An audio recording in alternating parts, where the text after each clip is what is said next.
Selamat siang. Terima kasih untuk waktu yang kami peroleh. Baik, di sini kami dari kelompok 4 akan mempresentasikan hasil kerja kami. Di sini materi kami tentang esai.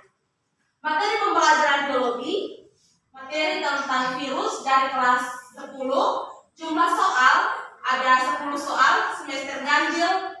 Di sini pertama-tama kita harus mengetahui dulu apa itu esai.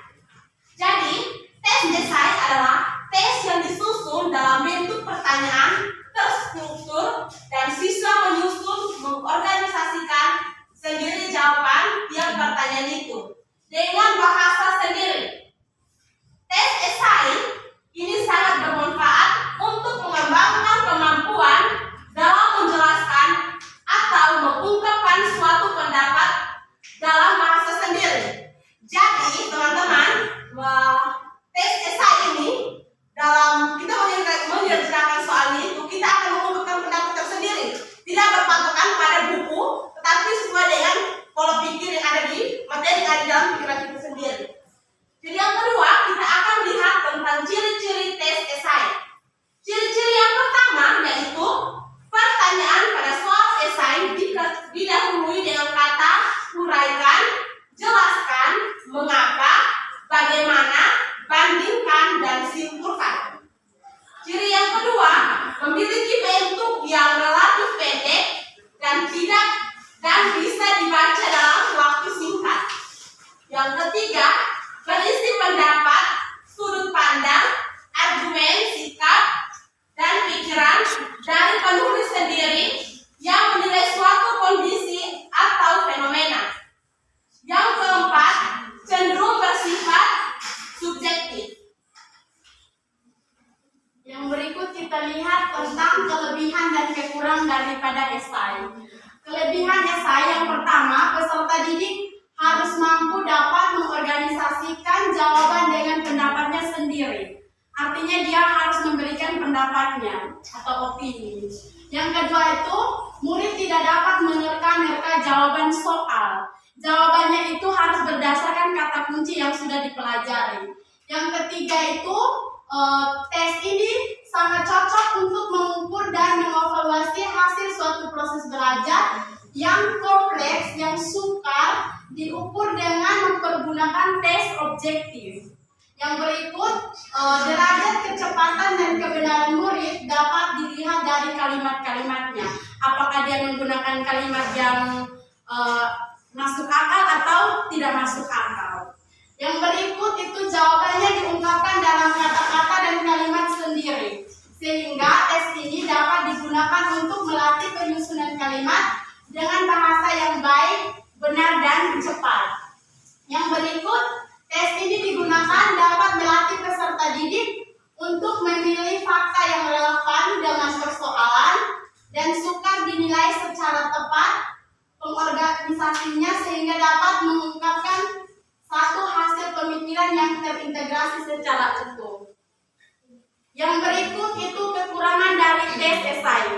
Yang pertama, sulit dinilai secara tepat. Yang kedua, bahan yang diukur terlalu sedikit sehingga agak sulit untuk mengukur penguasaan siswa terhadap keseluruhan kurikulum.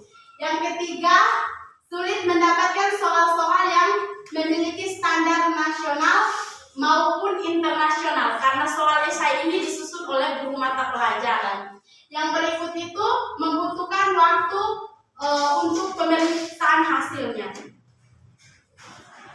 Baik, yang berikut syarat-syarat esai.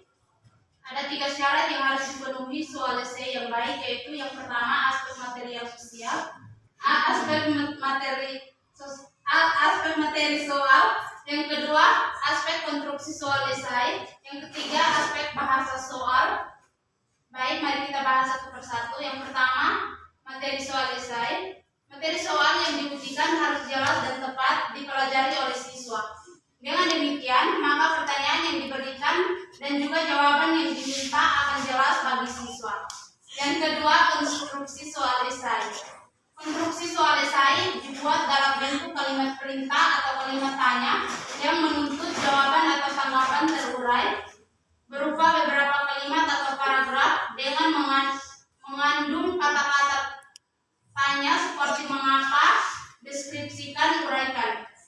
ketiga, bahasa soal esai. Bahasa yang digunakan untuk membuat soal esai, sebagaimana soal jenis lainnya adalah bahasa yang baku, komunikatif, lugas, dan menimbulkan penafsiran ganda atau jamak. Baik, yang berikut kita akan masuk pada kisi-kisi soal. Materinya tentang virus. Yang pertama, materi virus, indikatornya. Peserta didik mampu menjelaskan pengertian dari virus. Dia masuk pada C2 dan soal yang diambil dari indikator pertama itu 1 nomor. Yang kedua, peserta didik mampu menjelaskan perbedaan replikasi virus secara litik dan lisogenik. Itu masuk pada C2. Soal yang diambil juga 1. Yang ketiga, siswa dapat menjelaskan tentang cara penularan penyakit oleh HIV. Masuk pada C2. Soal yang diambil 1 nomor. Yang berikut, siswa menjelaskan peranan virus dalam kehidupan sehari-hari. Masuk pada C2. Soal yang diambil itu 2 nomor. Yang berikut, siswa mendeskripsikan ciri-ciri virus. Dia masuk pada C3. Soal yang diambil dalam indikator ini 1 nomor. Yang berikut, siswa diminta untuk mengidentifikasi struktur dari virus. Masuk pada C3. Soal yang diambil 1 nomor. Yang berikut, menganalisis peran positif dan negatif dari virus dalam kehidupan sehari-hari. Masuk pada C3. Soal yang diambil 1 nomor. Baik, saya akan lanjutkan. Peserta didik mampu menjelaskan manfaat dari virus. Itu termasuk C2, jumlah soal ada 1. Peserta didik mampu menjelaskan tahapan perkembangbiakan dari virus. Termasuk C2, jumlah soal ada 1. Peserta didik mengidentifikasi struktur umum dari virus. Itu termasuk C3, jumlah soal ada 1. Baik, yang berikut butir-butir soal virus. Yang pertama, apa yang dimaksud dengan virus? Yang kedua, setelah mempelajari materi mengenai virus, sebutkan ciri-ciri virus. Yang ketiga, sebut dan jelaskan struktur virus. Yang empat, bandingkan litik dan lisogenik pada replikasi virus. Yang kelima, jelaskan 3 peranan virus yang menguntungkan bagi kehidupan sehari-hari. Yang keenam, jelaskan 3 peranan virus yang merugikan bagi kehidupan sehari-hari. Yang ketujuh, jelaskan proses perkembangbiakan virus melalui infeksi secara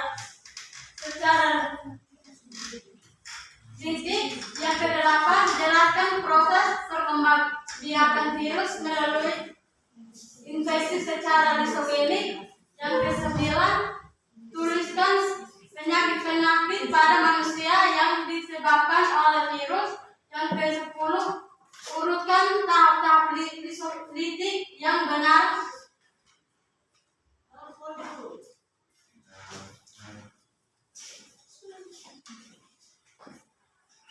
Baik, inilah materi yang dapat kami sampaikan.